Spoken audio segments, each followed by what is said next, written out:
Hey everyone, welcome back. Ready to dive deep with me again? Always excited to explore these topics. Well, today we're tackling personal growth and motivation. Oh, those are good ones. Big topics. Right, and we're working off of, some notes that someone sent in. Really interesting stuff, actually. I was going through them too, and yeah, they really got me thinking. Definitely. So our mission today is, I guess it always is, right? To pull out those golden nuggets. Yeah, those actionable insights, things people can actually use. Exactly. So maybe we start with something that really jumped out at me. There's a lot about overcoming challenges. Yeah, failure even. That's something that came up a lot in these notes. Right. But it wasn't just like, oh, failure's a good thing. It was almost like we need to fail. Is that what you're getting at? Yeah. That it's essential. Yeah.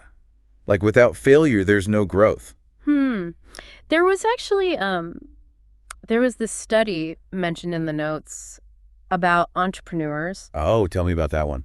Okay, so the entrepreneurs who had like a major business failure early on, they were more likely to succeed later. Yeah. It's almost like that failure, it forced them to adapt, figure things out, become more resilient. That's amazing. It's like we're told to avoid failure, but maybe we should be embracing it more.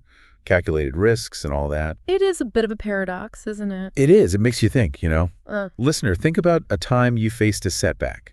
What did you learn from it? Did it change you? Yeah, how did it impact your choices later on? Exactly. And speaking of choices, these notes also touch on productivity and time management.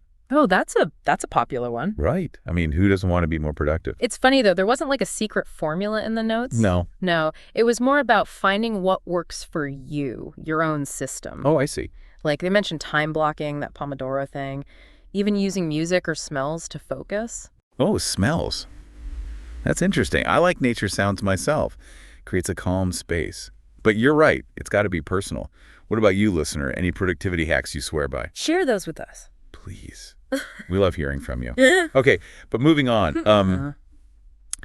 I was really drawn to this idea about the power of stories. Stories? Yes. Yeah. Specifically stories of like personal transformation, resilience, that kind of thing. Oh, right. They can be so inspiring. Exactly. More than just facts or advice, stories show us what's possible. And they make it feel, more real, more relatable. Right. If they can do it, maybe I can too. The notes talked about actively seeking out these stories. Reading, podcasts, even just conversations with people. That's a good point. Yeah. Who are you surrounded by, listener? Who inspires you?